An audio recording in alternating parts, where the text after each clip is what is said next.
اعوذ باللہ من الشیطان الرجیم بسم اللہ الرحمن الرحیم الف لام میم ذالک الکتاب لا ریب فیہ ھدی للمتقین الذین یؤمنون بالغیب ویقیمون الصلاۃ وَمِمَّا رَزَقْنَاهُمْ يُنْفِقُونَ وَالَّذِينَ يُؤْمِنُونَ بِمَا أُنزِلَ إِلَيْكَ وَمَا أُنزِلَ مِنْ قَبْلِكَ وَبِالْآخِرَةِ هُمْ يُوقِنُونَ أُولَئِكَ عَلَى هُدًى مِّن رَّبِّهِمْ وَأُولَئِكَ هُمُ الْمُفْلِحُونَ صدق اللہ العظیم رب اشرح لي صدري ويسر لي أمري واحلل عقدة من لساني يفقهوا قولي اللهم أرنا الحق حقا وارزقنا اتباعه وأرنا الباطل باطلا وارزقنا اجتنابه آمین یا رب العالمین۔ آج ہم سورہ بقرہ کا آغاز کر رہے ہیں۔ دیکھیے سورہ بقرہ جو نام ہے یہ اسم با مسمہ ہے۔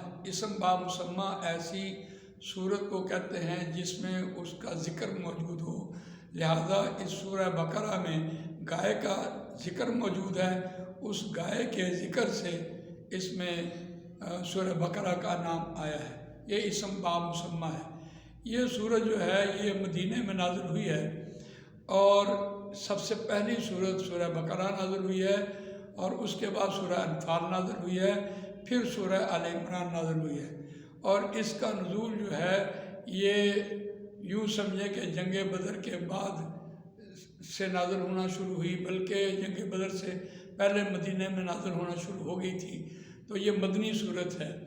اس میں جو آغاز ہے یہ اس آغاز کو ہم دیکھتے ہیں تو سورہ فاتحہ ہم نے اس سے پہلے سوال نامے کے طور پر پڑھی تھی کہ اس میں ایک سوال نامہ تھا، یا اللہ ہمیں سیدھا راستہ دکھا۔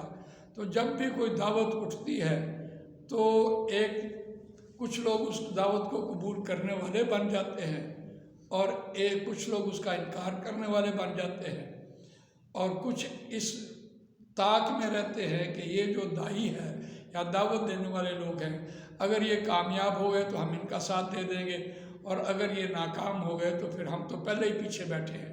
تو اس اعتبار سے قرآن مجید نے اس بات کو مد نظر رکھے کہ اہل ایمان کی آج کیسے تربیت کرنی ہے، وہ یہاں سے بات شروع کی ہے۔ یہ جو پہلا رکوع ہے جسے ہم نے پڑھنا ہے، اس میں دو گروہوں کا ذکر ہے، ایک گروہ ہے اہل ایمان کا اور ایک گروہ ہے کفار کا۔ ان دو گروہوں کے بارے میں ہم نے پڑھنا ہے۔ سچی بات یہ ہے کہ قرآن مجید کا جو یہ ہمارے پاس مصحف ہے، اس کی جو ترتیب ہے یہ تقاضا کرتی ہے کہ آج کا مسلمان قرآن مجید کو پڑھ کے اور جیسے جیسے قرآن پڑھتا چلا جائے ویسے ویسے اپنی تربیت کرتا چلا جائے تو یقیناً وہ اس اعتبار سے ایک پاؤں پہ کھڑا ہو جائے گا، اس کے سامنے ایک بہت بڑی جماعت ہوگی اور وہ ایک اللہ والا بندہ بن جائے گا۔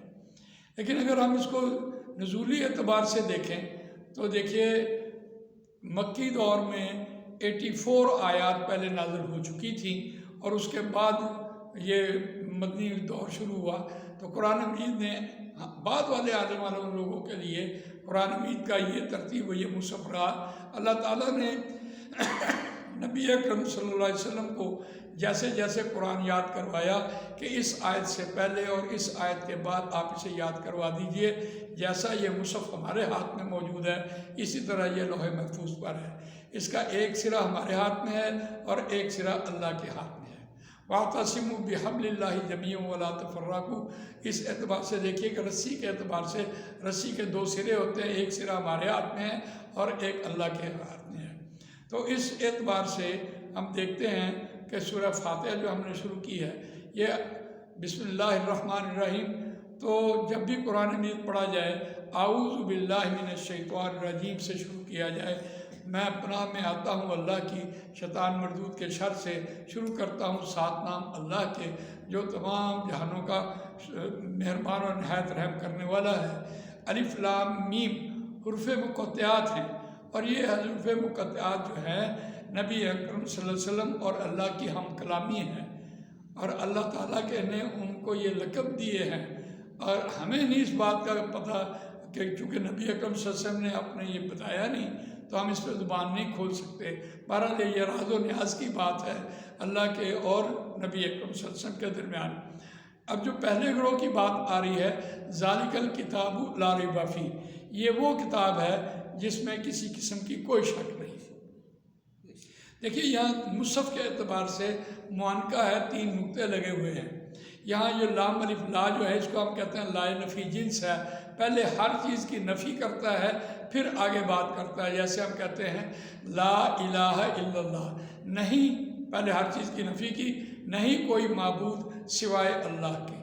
اسی طرح اور بھی مثالیں آپ کے پاس مل جائیں گی، لیکن یہاں دیکھیے پہلے ہر چیز کی نفی ہے، ہر قسم کا شک، کسی قسم کا کوئی شک نہ ہو۔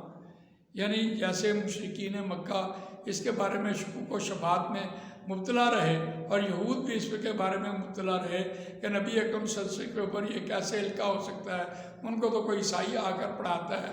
اس دور میں ایک شخص تھا جس کے پاس جو توریت کا بھی حافظ تھا اور انجیل کا بھی تھا، ان کی نظر میں وہ تھا کہ وہ ڈکٹیٹ کراتا ہے نبی اکرم صلی اللہ علیہ وسلم کو، اور پھر نبی اکرم صلی اللہ علیہ وسلم یہ بات بیان کرتے ہیں۔ یہ جو شکوک و شبہات ہے ان کے دور میں تو بہت زیادہ تھے، اس کی وجہ کہ نبی اکرم صلی اللہ علیہ وسلم نہ کسی مدرسے میں گئے اور نہ ان کا کوئی استاد تھا۔ یقیناً ان کا اللہ تعالیٰ نے ان کو فرشتے کے ذریعے پڑھایا اور سکھایا، تو وہ استاد تھے ان کے، اور نہ دیکھیے پھر صادق اور امین نبی اکرم صلی اللہ علیہ وسلم کی ساری زندگی دیکھیے تو اس اعتبار سے صادق امین بھی تھے، لیکن ان کو اس بات کا یقین نہیں آ رہا تھا کہ یہ جو بات کر رہے ہیں یہ سچی بات ہے۔ لیکن اللہ تعالیٰ نے اپنی بات کو نبی اکرم صلی اللہ علیہ وسلم کے سامنے منوایا، اور وہ کیسے منوایا، اپنے کلام کو کیسے منوایا؟ وَإِن كُنتُمْ فِي رَيْبٍ مِّمَّا نَزَّلْنَا عَلَىٰ عَبْدِنَا فَأْتُوا بِسُورَةٍ مِّن مِّثْلِهِ وَادْعُوا شُهَدَاءَكُم مِّن دُونِ اللَّهِ إِن كُنتُمْ صَادِقِينَ۔ اگر اس اعتبار سے دیکھیے تو میں آپ سے عرض کروں، جو بڑی بنیادی بات ہے اس اگر ہمیں وہ سمجھ نہ آئی تو ہمیں قرآن مجید کا فلسفہ سمجھ نہیں آئے گا۔ جو بھی نبی جس قوم میں بھیجا گیا، جو اس قوم کی خرابیاں تھیں اس خرابیوں کی اصلاح کے لیے نبی بھیجے گئے، جس کو بھی آپ دیکھیں۔ حضرت نوح علیہ السلام نے 950 برس اپنی قوم میں بت پرستی کا کلا کما کیا، لیکن نبی اکرم صلی اللہ علیہ وسلم جس قوم میں بھیجے گئے ان میں جو اس کا بیماری تھی اور ترا امتیاز تھا وہ شاعری تھی، قصیدے تھے، غزلیں تھیں، مشاعرے تھے۔ یقیناً وہ اپنے اس پائے تک پہنچے ہوتے تھے، بڑے بڑے شاعر قسم کے لوگ تھے، اور یقیناً جو مشاعرے میں جس کا شعر بڑا مقبول ہوتا وہ مکے کے دروازے کے اوپر لٹکا ہوتا، جب تک دوسرے مشاعرے میں اس کا کوئی توڑ نہ آتا اس وقت تک اس کو رائلٹی ملتی رہتی۔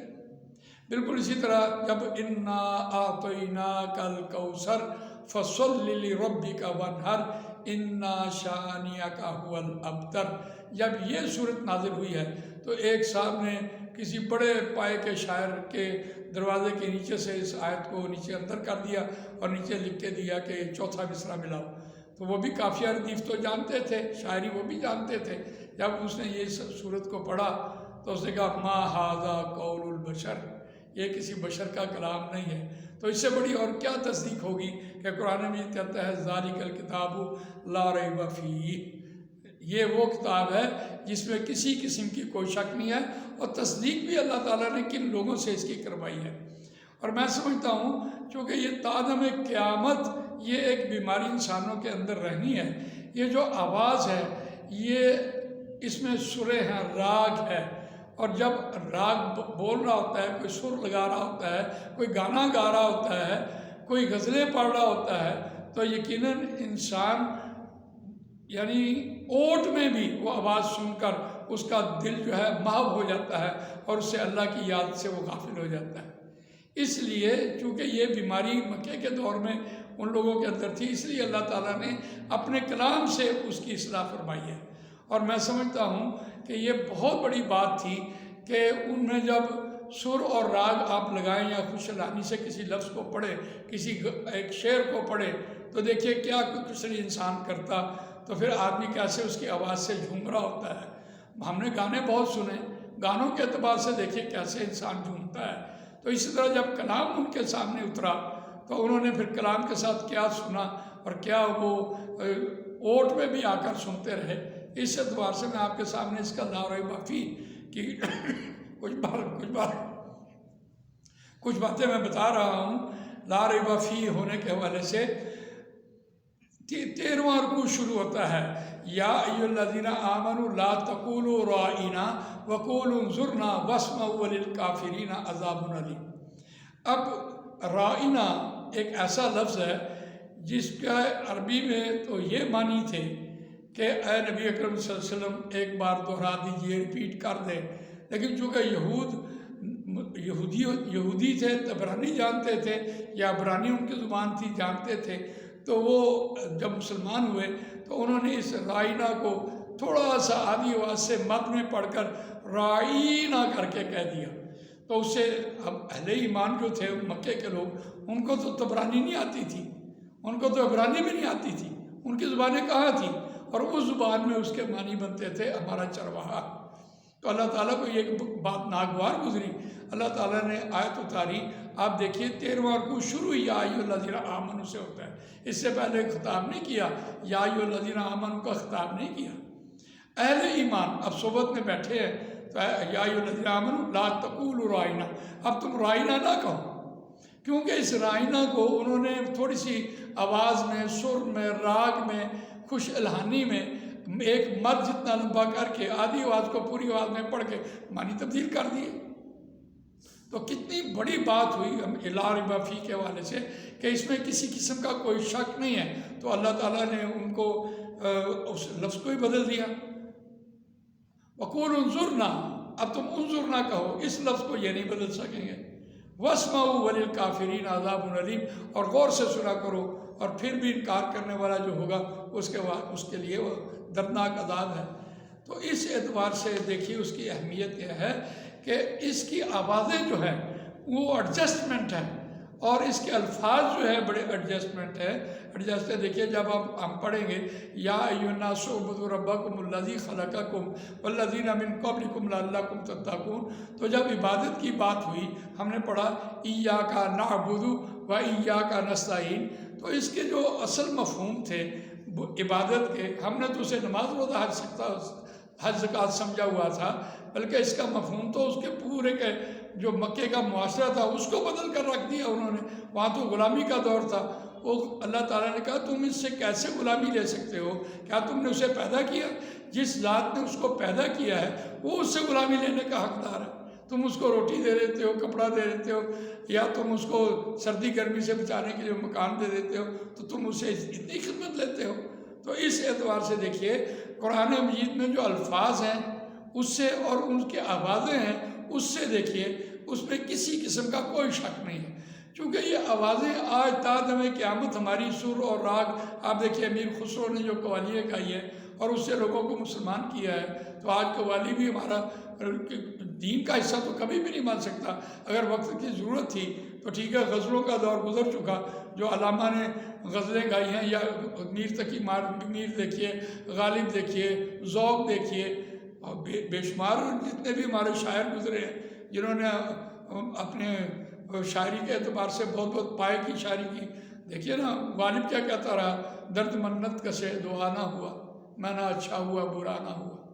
تو اس اعتبار سے دیکھیے شاعری کا دور بھی گزرا، پھر آہستہ آہستہ تفسیری دور بھی گزرا، پھر قوالیوں کا دور بھی گزرا۔ تو سارے ادوار گزرنے کے بعد آج ہمیں یہ موقع مل رہا ہے کہ ہم آپ کے سامنے قرآن مجید کی اصل ٹیکسٹ آپ کے سامنے رکھیں۔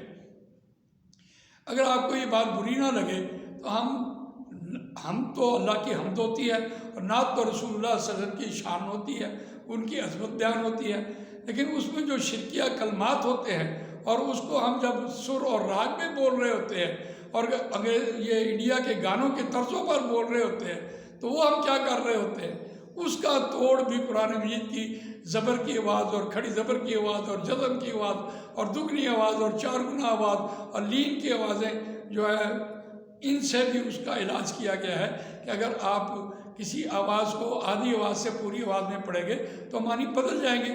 آج دیکھیے اگر اس بات کی اصلاح ہماری نہ ہوئی تو ہماری ساری اذانیں غلط ہو رہی ہوتی ہیں۔ آج بھی میں صبح سن رہا تھا حیا علی الصلاۃ، تو لفظ کیا تھا حیا، تو حیا کو جب اس نے لمبا کیا تو وہ تثنیہ بنا دیا، اب تو معنی بدل گئے۔ اشہد ان، صحیح پروننسیشن تو یہ ہے، تو جب ہم وہ کہہ رہے ہوتے ہیں اشہد ان، تو پھر کیا کہہ رہے ہوتے ہیں؟ تو تب بھی وہ غلط بول رہے ہوتے ہیں۔ تو جب ہم کہتے ہیں قد قامت الصلاۃ، قد قامت الصلاۃ، تو وہ بھی غلط بول رہے ہوتے ہیں۔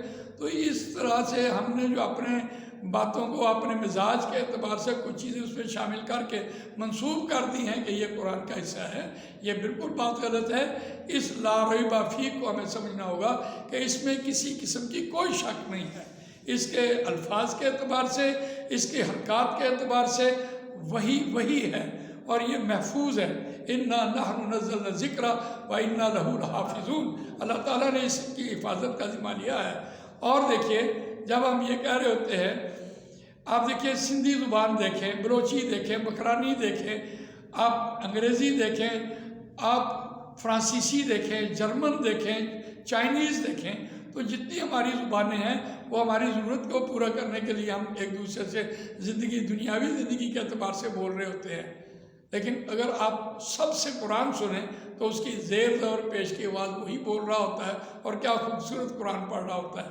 اس کا مطلب یہ ہے کہ یہ جو آوازیں ہیں وہی کی آوازیں ہیں، اور یہ اللہ تعالیٰ نے محفوظ رکھی ہے۔ اس اعتبار سے ذالک الکتاب لا ریب فیہ، یہ وہ کتاب ہے جس میں کسی قسم کی کوئی شک نہیں ہے، اور ہمارے سارے راستے شک کے اعتبار سے قرآن مجید نے یہاں بدل دیے، ختم کر دیے۔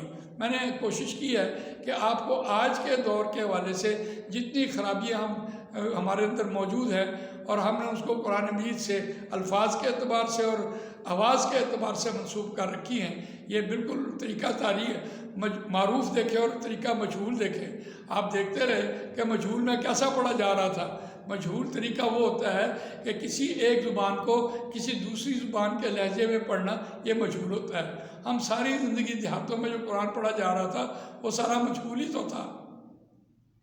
ہم اردو میں عربی کو پڑھتے رہے، ایاک نعبد و ایاک نستعین، ہم یہ پڑھتے رہے، تو یہ تو بالکل بات غیر معروف تھی۔ اس کو ہم کہتے ہیں یہ مجہول پڑھا گیا، اس سے معنی میں کتنا فرق پڑا۔ اگر آپ کہتے ہیں علیہ، تو علیہ الف سے لکھیں تب بھی علیہ بنتا ہے، اور عین سے لکھیں تب بھی، تو معنی کا کتنا فرق ہوا۔ علیہ اس کے اوپر، الیہ اس کی طرف، تو معنی میں کتنا فرق پڑا۔ مجہول پڑھنے سے بھی اس کے معنی تبدیل ہو گئے۔ تو قرآن مجید میں کسی قسم کی کوئی شک نہیں ہے، اس کی زیر زبر پیش اور اس کی آوازیں ساری محفوظ ہیں۔ فیہ ھدی للمتقین، اس میں ہدایت ہے واسطے متقین کے۔ ایک بہت ہی کمال بات ہے کہ جب ہم کہتے ہیں متقین کے لیے ہدایت ہے، تو میں نے لوگوں سے سنا بھی ہے کہ جو متقی ہے اسی کے لیے ہدایت ہے، باقیوں کے لیے ہدایت نہیں ہے۔ ٹھیک ہے، لیکن اب اگر ہم یہ سمجھیں کہ متقی کون ہے، تو یہ کوئی مشکل بات اس کو سمجھنے کی نہیں ہے۔ حضرت عمر فاروق رضی اللہ تعالیٰ عنہ نے ابی بن کعب سے پوچھا، کتاب کے عالم سے، کہ تقویٰ کیا ہے یہ بتائیے، تو آپ نے فرمایا کہ اے امیر المومنین، اگر آپ کو جنگل سے گزرنا ہو تو اس کی خاردار دھاڑیوں سے آپ کیسے گزریں گے؟ آپ نے فرمایا کہ میں اپنے سارے کپڑے لپیٹ لوں گا کہیں میں الجھ نہ جاؤں۔ یہ بات اس دور کی اور ہمارے لیے بہت بڑی بات ہے۔ میں نے جتنا بھی قرآن مجید آج تک دیکھا پڑھا کہ یقیناً جنت اللہ تعالیٰ نے متقین کو ہی دینی ہے، اور متقین کون ہیں؟ آج کی دنیا میں ہم دیکھتے ہیں کہ وہ جو بزرگان دین کہا کرتے تھے، جس دم غافل سو دم کافر، اس لیے وہ ہاتھ میں تسبیح رکھتے اور ذکر اللہ کا کرتے رہتے، اللہ اکبر، سبحان اللہ، الحمدللہ، یہ ذکر الہی کرتے رہتے تاکہ اللہ کی ذات ہمارے اندر ہر وقت ہم اس کی طرف توجہ کرتے رہے اور اللہ سے ہماری لو لگی رہے۔ یہ ہے اصل بات۔ شیطان کا کیا عمل ہے؟ شیطان کا عمل یہ ہے کہ وہ اللہ سے غافل کرتا ہے۔ جب بھی انسان کو کوئی کام کرواتا ہے تو کہتا ہے کہ کوئی نہیں تمہیں دیکھتا۔ بھئی کوئی نہیں دیکھتا۔ حضرت عمر فاروق رضی اللہ تعالیٰ عنہ گزر رہے تھے، رات کا گشت کر رہے تھے، ایک گھر سے آواز آ رہی تھی کہ دودھ میں پانی ڈال دو، دودھ پورا نہیں ہوتا۔ تو بیٹی نے کیا کہا کہ عمر کا دور ہے، ماں نے کیا کہا کہ عمر کون سا دیکھ رہا ہے؟ تو بیٹی نے کہا کہ عمر کا اللہ تو دیکھ رہا ہے۔ تو یہ ہے تقوی کی چوٹی۔ اور آج کی دنیا میں ہمیں اللہ تعالیٰ کی یاد سے غافل کرنے والا جو سب سے بڑی بات ہے وہ ایک موبائل ہے۔ ہر بچے کے ہاتھ میں موبائل ہے اور وہ کیا کچھ دیکھ رہا ہوتا ہے اور وہ غلط باتیں، گناہ کی باتیں دیکھ رہا ہوتا ہے، اور شیطان اس کو اس وقت اللہ کی یاد سے غافل کرتا ہے اور تنہائی میں بیٹھا ہوتا ہے۔